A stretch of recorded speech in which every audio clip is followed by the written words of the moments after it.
All right, readers, those clocks, they are striking 13, so let us begin.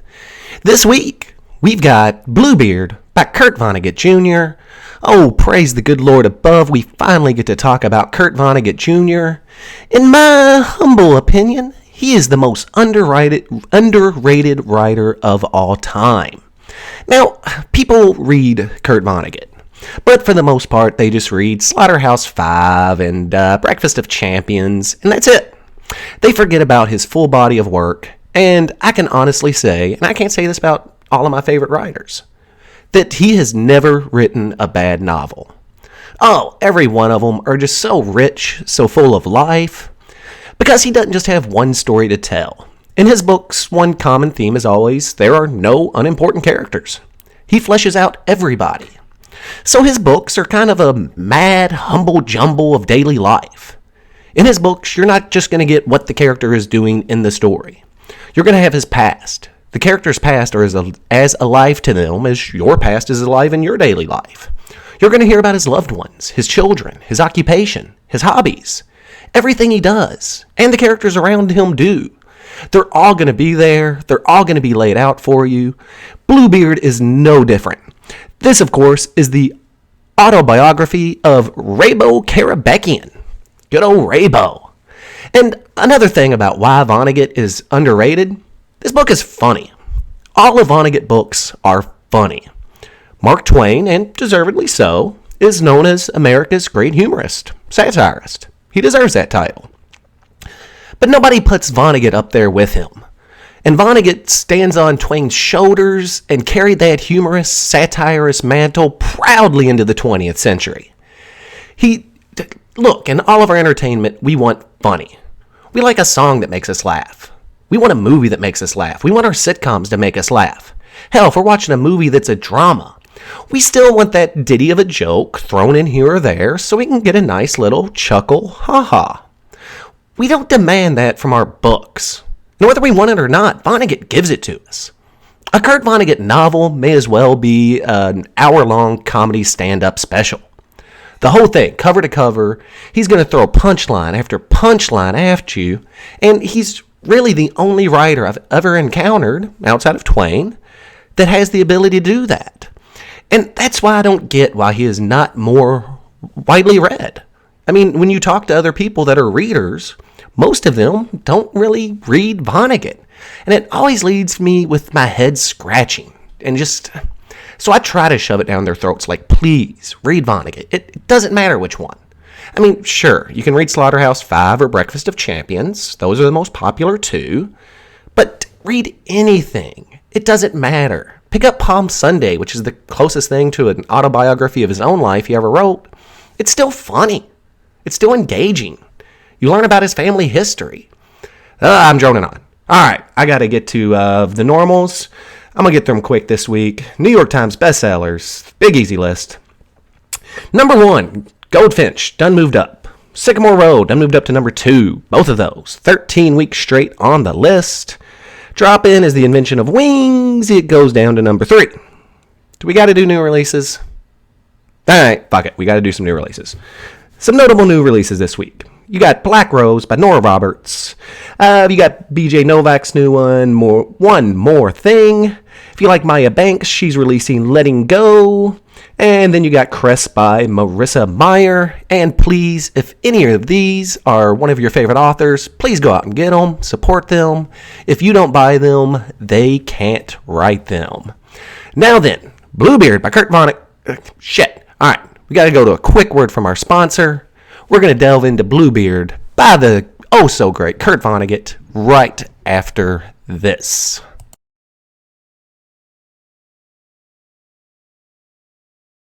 Today's book report is brought to you by The Annoying Drunk Hotline. Are you up too late? Do friends and even family not even take your calls at this hour? Then call our seasoned professionals who are ready to pretend to listen to every slurred word you stutter. You can cry. You can scream. Operators won't hang up because you are interesting. You have something to say, and we swear that we want to hear it. As long as you don't want to know about Alcoholics Anonymous or some other rehab program, our trained professionals will keep you cracking just one more beer till your phone line goes dead. Give up on the hang-ups and wish to be friends and call the Annoying Drunk Hotline today. We only charge 99 cents per minute, and we will try to keep you talking. We discourage rehab and suicide and try to keep you on the line for hours on end, because we care. Who else wants to listen to you? Nobody! So call the Annoying Drunk Hotline today. Bluebeard! The autobiography of Raybo Karabekian. What is it about? Why should you care? So many themes here, guys. It is about so much and all woven together masterfully. That's why you should care. Try to sum it up here for you real good. Let's start with the title. It's called Bluebeard because it's loosely, very, very loosely. I'm talking ran through 1,000 times whore loose here, guys. The Bluebeard, it's a French fable. It's about the pirate. And I don't mean, modern day Somali pirates. I'm talking old school, parrot on the shoulder, peg leg having, rum drinking, Johnny Depp type of pirate. Bluebeard, he gets married. He has a wife who, they live in a mansion. Well, today we'd call a mansion. They live in a grand, grand home. In that home, she's allowed to do anything she wants. She can go anywhere except for the one room. Bluebeard forbids her to go into this one room. And this is a play on human nature. When we're told we can't do something, like some little stupid kids, that's the thing we want. That's what we want to do. And so, inevitably, she goes into that room. And what does she find? She finds the severed heads of all of his former wives mounted upon the wall. Now, this theme of forbidden fruit comes back just a couple times throughout the novel, but it kind of ties all the loose ends together, and that's why Vonnegut chose it as the title. In the beginning, we find old Mr. Raybo in his Long Island estate home. Now, he didn't earn this home. It belonged to his second wife, Edith. He got it because she died. Kind of like it's covered in priceless pieces of art. Now, they're priceless today, or in the time that this was written, because people with money decided it was good art. They have the money to spend, therefore the art they like becomes the priceless pieces of art. And he was friends with these artists. They were his war buddies. They were his drinking buddies. And that's his home. It's a home filled with these masterpieces, and Raybo's a lonely guy. Loneliness is another of those themes that comes and goes in most every Vonnegut novel. Raybo describes himself as a museum guard, stationed in this museum of a home. And he is sad until he runs into the writer, Circe Bremen.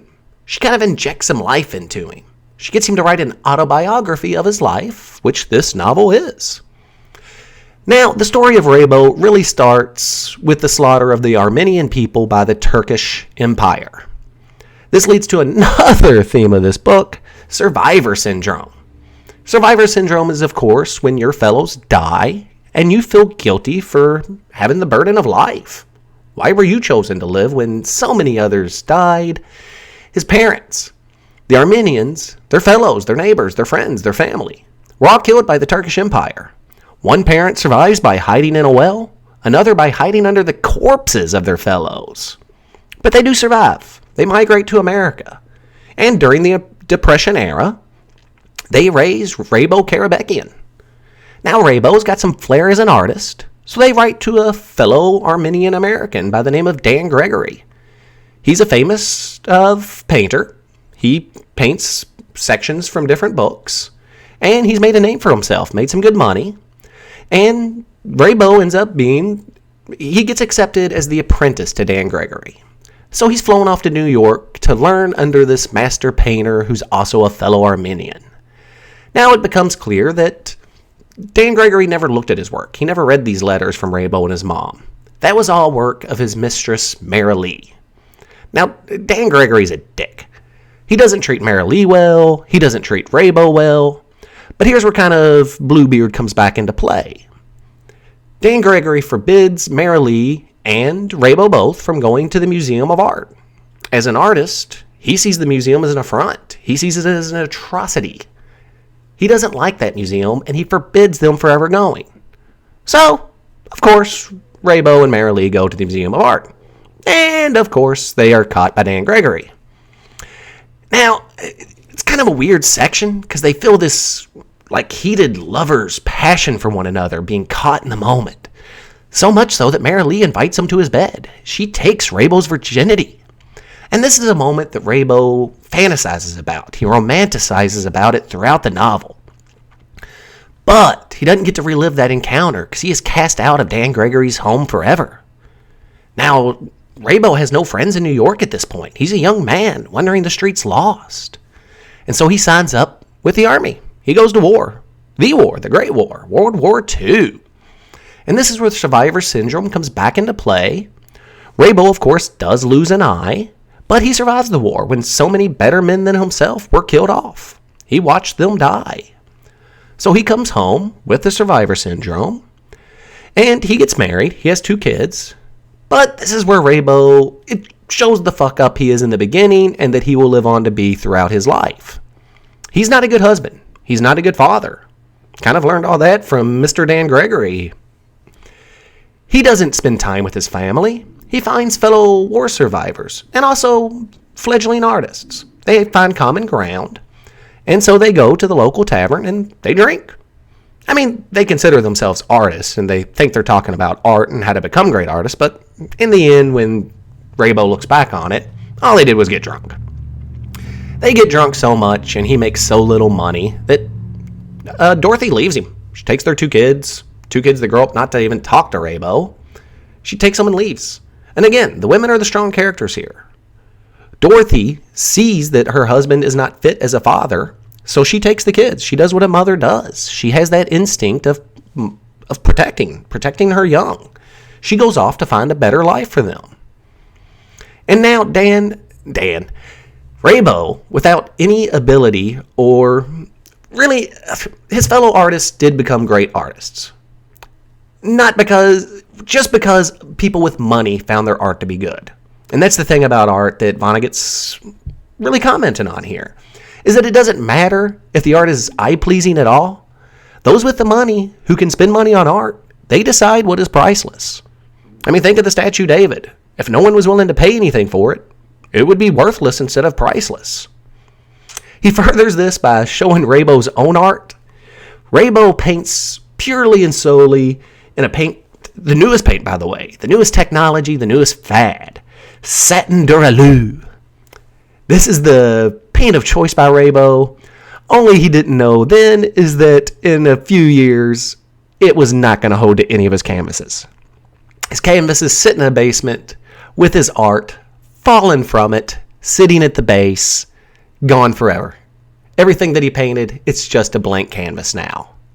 Sitting there blank, covered up as if it was a priceless piece of art, and just blank for the rest of human history. It's a shame, because abstract expressionism, which is what him and his friends were practicing, becomes all the craze. And his friends die. And guess what? They leave their art to him, because he is their survivor. And since their work became priceless, Raybo can sell them for any price he wants. He doesn't even have to buy a house with his newfound money and fame. His second wife, Edith, dies, leaving him her Long Island estate, that museum that he lives and sulks in. Now, Raybo's not alone there. He lives with his cook and her daughter, Celeste.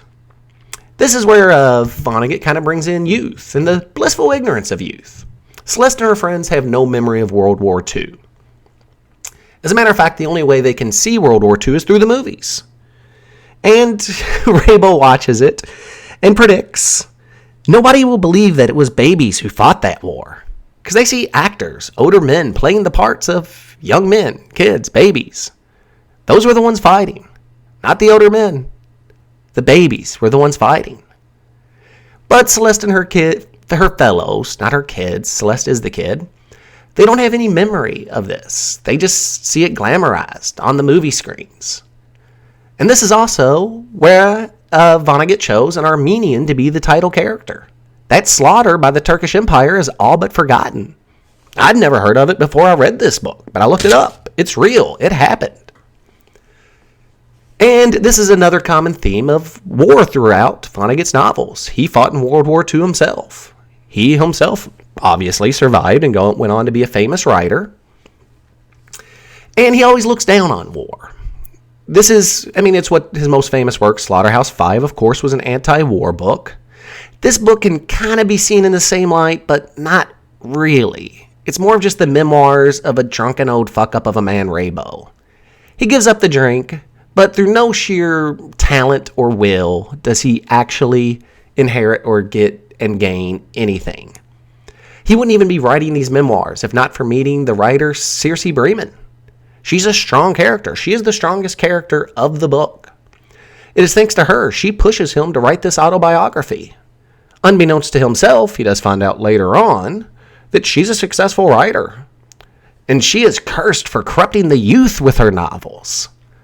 Something that I'm sure Vonnegut was very familiar with from his fellow writers of his day.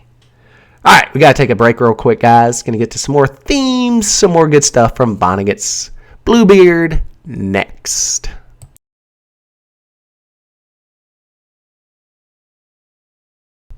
Hey, parents. Is your son not learning to his full potential? Does he get bored too easily and his mind just kind of wanders away? Then call the Blonde Girls Tutoring Company. Our blondes even make learning fun, and their curves and low-cut tops are guaranteed to hold all but the gayest of little boys' attention. They'll stare for so long and rap to all of our tutors that they won't even realize they're learning. Get those grades up and keep your wild child sitting down with the Blonde Girl Tutoring Company. And yes, dads are allowed to sit in for free, but only if you call right now.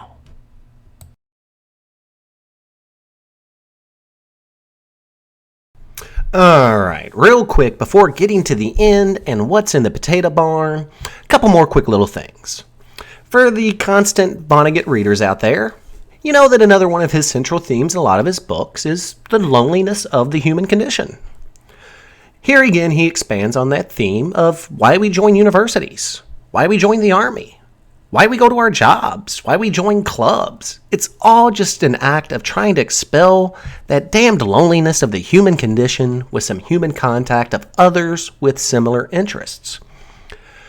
One of the best quotes of the book is on the subject: everybody should be buried with somebody else, just about anybody else, whenever feasible. Kind of like when you're in a cemetery and you see those dual tombstones. That one plot shared by one stone, two names, two sets of numbers. So you know, these people loved and or tolerated each other enough that they wanted to spend eternity together. Whether there's an afterlife or not, they cared enough to be buried together, and it's nice. It's something to kind of strive for, that just human interaction of that one other person that connects with you and can keep that loneliness away. Something else fun in books, like this one's 25 years old now. Hell, more than that, it's 27 years old now. Good God. But a lot of times novels, they'll have predictors of the future, or you can see things they were talking about back then that are still being talked about today. For instance, at one point he writes, "They say this is the coolest August on record and may have something to do with the disappearance of ozone over the North Pole," and so on. For the Vonnegut reader, that phrase "and so on," it's familiar to you. I know every time I read it, it's usually at the end of a joke, and it's hilarious. Gets me every time. And whether you believe in global warming, climate change, or not, it doesn't matter. It's just fun to think even 25 years ago, this was still being talked about, and how we keep rehashing the same stories over and over again for new generations who think it is a new topic just and solely for them.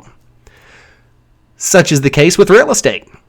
He makes the point at one point, back when artists could still afford to live in Manhattan. The real estate prices are going up. Remember the good old days when we could do this for this price? Again, a familiar thing. We hear it all the time. We think we're the only ones living in a price gouging society. Not so. It's a common theme for every generation. Don't think you're special. This stuff happens to everyone. And since there's a fair amount of drinking done in this book, a fun quote for the writers and drunks out there: "It used to be almost fashionable to drive when drunk, but no more. No more." Again, every few years, some drunken asshole kills somebody's kid, and we get a whole new cycle of lower the DUI limit, lower that breathalyzer rate. And we think we're the first ones to go on a crusade against it, and again, no. It's a battle against time until we're finally going to get to a place where you're not going to be able to use mouthwash without failing a drunken driving sobriety test. Now then, if this book wouldn't have been called Bluebeard, this is such a strong feminist book. Even Marilee, even Raybo's one-time lover, Dan Gregory's former mistress, she's a strong female character. If he wouldn't have called this Bluebeard, I think he would have titled it, Now It's the Women's Turn. When he runs back into Marilee and he's romanticizing about that great sexual encounter, she makes the point, men remember the sex. Women, on the other hand, they remember the niceties that lead up to that sexual act. She remembers going into the Forbidden Art Museum and just being on that adventure and how nice he was to her and so on. She makes the statement, whenever I see a man wearing a medal, I want to cry and to hug him. Aww. Such a womanly thing. Us dudes just be like, how'd you get it? What'd you do? Whereas a woman looks at him and goes, aww. You saw something horrible. Come here, you. Let me give you a hug. And of course, that's not how dudes think at all.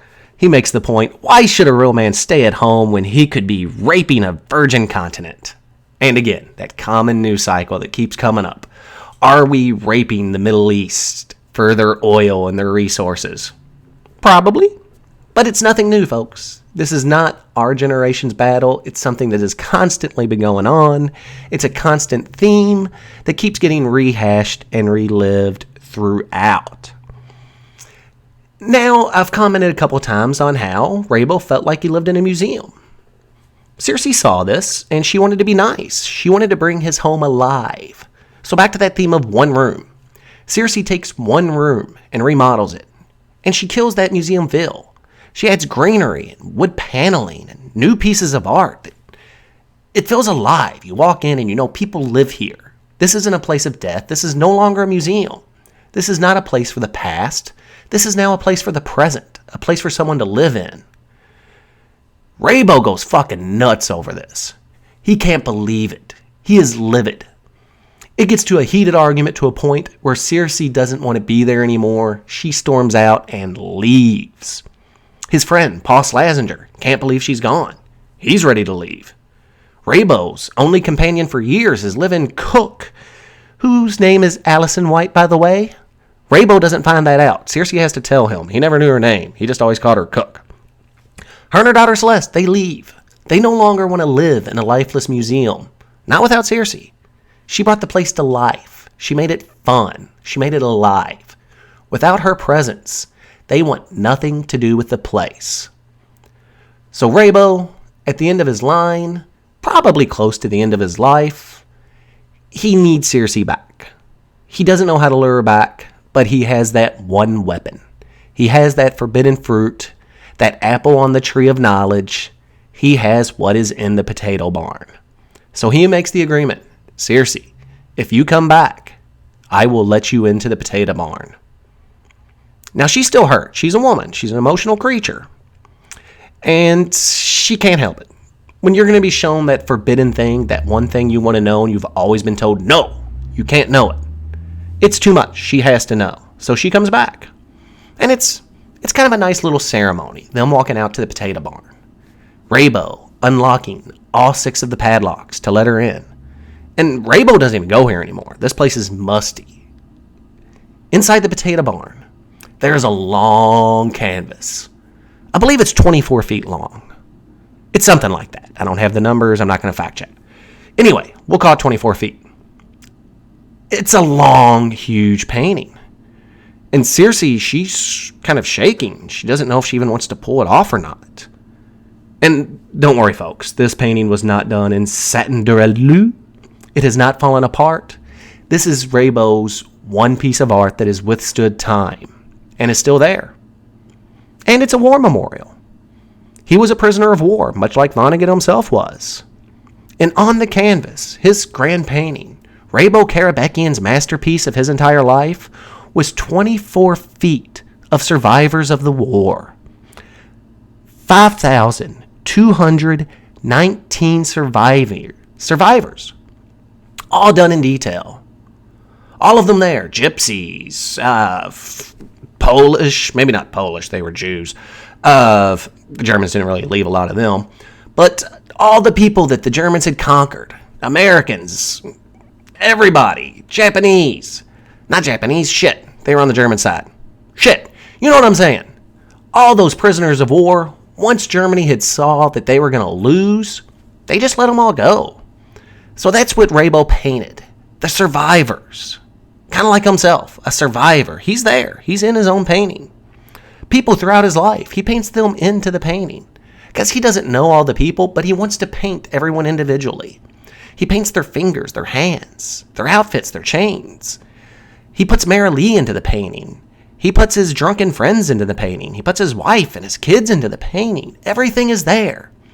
It's like him expunging the survivor syndrome.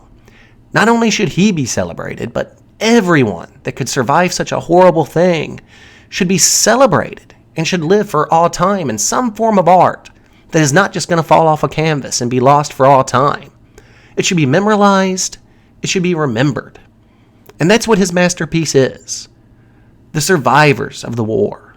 Even if they die and they can't tell the story, this painting can lock them into eternity and they can survive forever. Circe, of course, sees this and knows it can't be locked away forever anymore, and she breathes life into the painting. She makes it a tourist attraction. And Rabo consents. He wanted it to happen after he died. He didn't want to see the public reaction to this. He wanted it to be seen after he died, but Circe doesn't see it as a thing of death. She sees it as a thing of life, and she wants others to celebrate this life. And again, it's why it's a very feminine book.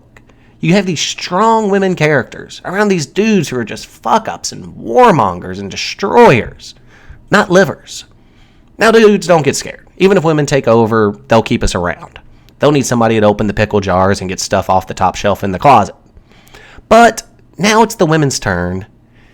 Bluebeard. It's kind of a book about the future. Moving on, how we can be less destructive, how we can be better as people. Alright, guys. I hope you all enjoyed. Next week, we're going to get into Ernest Hemingway finally. We're going to do The Old Man and the Sea. Everybody loves Hemingway. We'll get into that next week, but please don't forget this week's book, Bluebeard by Kurt Vonnegut Jr. You should all read it. You never know. You may just like it more than me.